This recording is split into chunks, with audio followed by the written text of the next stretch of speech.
जीवन भर। ये है राष्ट्रीय आय योग्यता आधारित छात्र की परीक्षा प्रश्न है। आप जब कक्षा 8 में जाओगे तो उसमें योग्यता आधारित परीक्षा होता है, राष्ट्रीय आय योग्यता आधारित परीक्षा होता है, उसमें भी प्रश्न आएगा।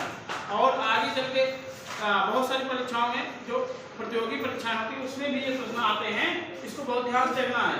आपका प्रश्न है कि 80 और 90 के बीच अभाज्य संख्या है। क्या है? 80 और 90 के बीच अभाज्य संख्या है।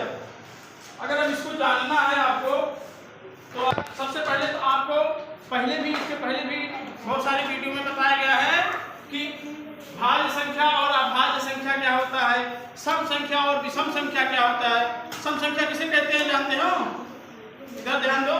सम संख्या किसे कहते हैं? सम संख्या, सम संख्या जो 2 से विभाजित हो जाए। हाँ, सम संख्या जो 2 से विभाजित हो जाए उसे सम संख्या कहते हैं। और विषम संख्या जो 2 से विभाजित ना हो, जो 2 से विभाजित ना हो, इसे क्या कहते हैं? सम को क्या कहते हैं? इवन। इसे क्या कहते हैं? ऑड। सम संख्या को इवन नंबर कहते हैं और विषम संख्या को ऑड नंबर कहते हैं। Which number is divisible by 2? It is called even number. Which number is not divisible by 2? It is called odd number. विषम संख्या जो 2 से विभाजित ना हो, सम संख्या जो 2 से विभाजित हो। उसके बाद आता है भाज्य। क्या आता है? भाज्य और अभाज्य। भाज्य और अभाज्य नंबर आता है। भाज्य संख्या वह संख्या होती है, क्या होती है भाज्य? कौन बताएगा? हम बताओ। भाज्य नंबर जो भाज्य संख्या जो 1 से विभाजित हो, खुद से विभाजित और अन्य संख्या से विभाजित हो। हाँ, वेरी गुड। भाज्य नंबर वह होता है जिसके 3 फैक्टर होते हैं, 3 नंबर और उससे अधिक, 2 से अधिक नंबरों से जो डिवाइड हो जाए उसे भाज्य नंबर कहते हैं। जैसे 1 से कटेगा, स्वयं से भी डिवाइड हो जाएगा, और 1 से और अन्य से, किससे? अन्य से, उसे भाज्य संख्या कहते हैं। इसको कहते हैं अंग्रेजी में क्या? Composite number. क्या कहते हैं? Composite number. और अभाज्य नंबर वह होता है जिसे प्राइम नंबर कहते हैं अंग्रेजी में। यह स्वयं से और 1 से, स्वयं से 1 से। Composite number is a number which is divisible by 1 and itself and other number. और अभाज्य नंबर इसको हम प्राइम नंबर कहते हैं। It is divisible by 1 and itself, it is not divisible by other number, it is called prime number. Prime number और composite number, ठीक है, समझ में आ गया। अब इसी आधार पर आपको यह सवाल लगेगा। आप बताओ 81 और 83। 81 क्या है? 81 क्या है? भाज्य है अभाज्य? से भाज्य। क्या है? भाज्य है। 81 क्या है? भाज्य। क्यों? क्योंकि यह 1 से, स्वयं से और 8 घन 1 करेंगे तो क्या होगा? 9 आएगा, जो कि 3 से भी डिवाइड हो जाएगा। और 9 के पहाड़ा में भी आता है 9 9 81, तो 9 से भी डिवाइड हो जाएगा, क्योंकि 8 से 9 होता है और 9 के पहाड़ा में आता है। समझ में आया? यह 81 क्या है? भाज्य है। क्या है? लेकिन 83 क्या है? अभाज्य। अभाज्य है, क्योंकि 83 में इकाई के स्थान में 3 है, या 2 से नहीं कटेगा। और 8 घन 3 करेंगे 11 आ जाएगा, तो यहाँ 3 से भी नहीं कटेगा, क्योंकि 11 के पहाड़ा 3 के पहाड़ा में 11 नहीं आता है। और उसके बाद यहाँ जब 2 से नहीं कट रहा है, 4 से भी नहीं कटेगा, 5 से नहीं कटेगा, क्योंकि 0 और 5 नहीं है, 6 से भी नहीं कटेगा, 7 से नहीं कटेगा, 8 से नहीं कटेगा, 8 से डिवाइड नहीं होगा, 9 से भी डिवाइड नहीं होगा। इसलिए यह क्या है? अभाज्य है। क्या है? इसमें एक भाज्य हुआ, एक अभाज्य हुआ।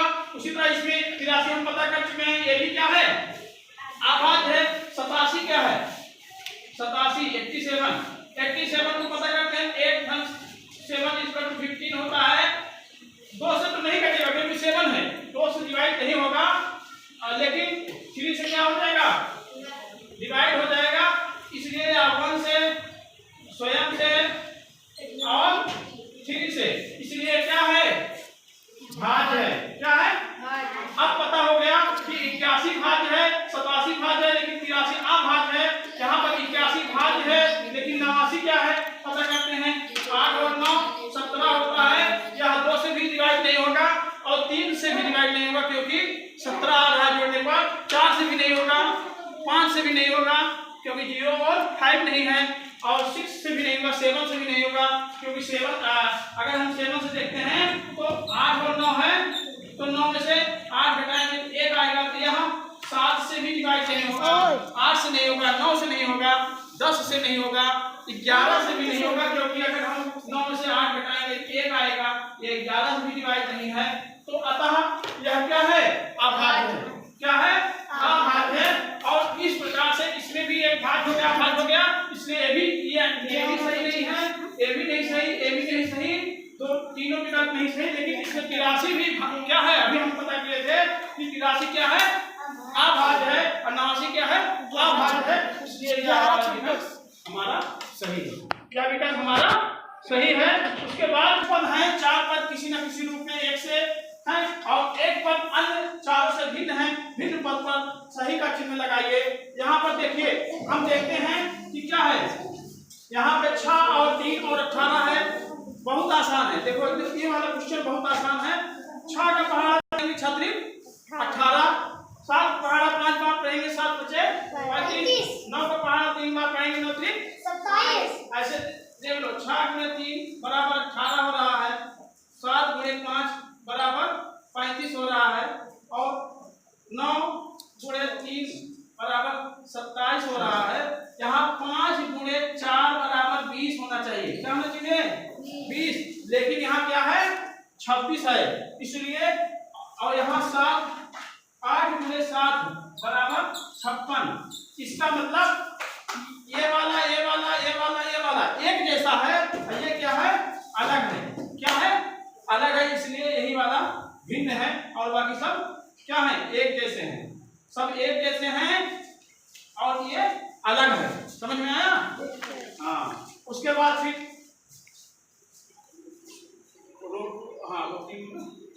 तीसरा प्रश्न है, दिए गए 5 विकल्प में से लुप्त पद ज्ञात कीजिए। ध्यान से सुनो इधर, लुप्त पद ज्ञात करना है, बहुत ही आसान है। आपके पास 5 विकल्प दिया गया है, आप देख रहे हैं कि यहाँ पे क्या भरा जाएगा आगे।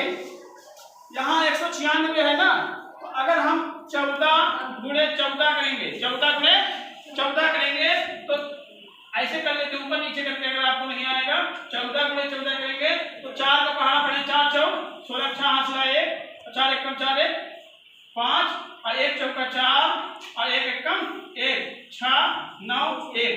क्या आ गया? 14 गुणे 14 करे तो 196 में आ गया। 196 मतलब 14 के घाते 2, 14 के घाते, जिसको स्क्वायर कहते हैं, जिसको क्या कहते हैं? स्क्वायर, वर्ग। हिंदी में वर्ग, इंग्लिश में स्क्वायर कहते हैं। 14 का स्क्वायर करेंगे तो 196 आएगा, 13 का स्क्वायर करेंगे तो 169 आएगा, 12 का स्क्वायर करेंगे तो 144 आएगा, 11 का करेंगे स्क्वायर तो 121 आएगा, 10 का करेंगे तो 100। अतः लास्ट में क्या भरा जाएगा? 9। क्या भरा जाएगा? 9 का स्क्वायर करेंगे, 9 9 81, मतलब यहाँ पे क्या भरा जाएगा? 81 भरा जाएगा। क्या भरा जाएगा? 81। और यहाँ पे विकल्प का वाला, ये वाला सही है, बाकी सब क्या है? गलत। समझ में आया? समझ में आ गया? ठीक है, समझ में आ गया। इसको